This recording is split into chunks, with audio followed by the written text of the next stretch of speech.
കൂൺ കൃഷിക്ക് വേണ്ടി ബെഡ് സെറ്റ് ആക്കാനായിട്ടുള്ള കച്ചി എങ്ങനെ കറക്റ്റായിട്ട് ഡ്രൈ ചെയ്തെടുക്കാൻ നമുക്ക് നോക്കാം. ആദ്യമായിട്ട് തന്നെ കച്ചി ഡ്രൈ ചെയ്തെടുക്കാനായിട്ടുള്ള പ്ലാസ്റ്റിക്കിൻ്റെ ഷീറ്റ് നമ്മൾ ഡെറ്റോൾ ഒഴിച്ച് തുടച്ച് ക്ലീൻ ആക്കി എടുക്കുക. ഈ കാണുന്ന പ്ലാസ്റ്റിക്കിൻ്റെ ബോട്ടിലിൽ നമ്മളൊരു ഹോൾ ഇട്ടിട്ട് അതിൽ നമ്മൾ ഡെറ്റോൾ ഫില്ല് ചെയ്തെപ്പോഴും വെച്ചേക്കും. എന്തെങ്കിലും ആവശ്യം വരുമ്പോൾ നമ്മൾ അന്നേരം യൂസ് ചെയ്യും.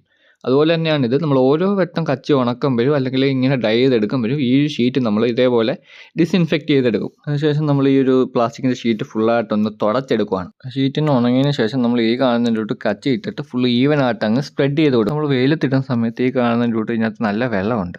ഇതൊരു 50% പോയി കിട്ടണം നമുക്ക്. ഇതേപോലെ സ്പ്രെഡ് ചെയ്തിട്ടതിന് ശേഷം ഒരു 5 മിനിറ്റോ അല്ലെങ്കിൽ അത് ഉണങ്ങുന്ന വെയിലിൻ്റെ പവർ അനുസരിച്ച് ഉണങ്ങുന്നതിൻ്റെ കൂട്ട് തന്നെ നമ്മളിത് തിരിച്ചിടുക. ഓപ്പോസിറ്റ് സൈഡ് അതേപോലെ ഉണങ്ങാൻ വേണ്ടി 50% ഉണങ്ങുന്ന വരെ ഈ പ്രോസസ്സ് കണ്ടിന്യൂ ചെയ്തുകൊണ്ടിരിക്കുക. ഒരു കറക്റ്റ് പരുവെന്ന് പറഞ്ഞു കഴിഞ്ഞാൽ പിഴിയുമ്പോൾ വെള്ളം വരില്ല, പക്ഷേ നമ്മുടെ കയ്യിൽ ചെറിയ നനവ് വരണം. അതാണ് ഇതിൻ്റെ കറക്റ്റ് പരുവം. ഈ ഒരു കണ്ടീഷൻ ആയിക്കഴിഞ്ഞാൽ നിങ്ങൾക്ക് ഇത് കളക്ട് ചെയ്യാവുന്നതാണ്. അപ്പോൾ നിങ്ങൾക്ക് ഈ വീഡിയോ ഇഷ്ടപ്പെട്ടെന്ന് വിചാരിക്കുന്നു. ഇതുപോലത്തെ വീഡിയോയ്ക്ക് വേണ്ടി നമ്മുടെ ചാനൽ സബ്സ്ക്രൈബ് ചെയ്ത് വെച്ചേക്കും.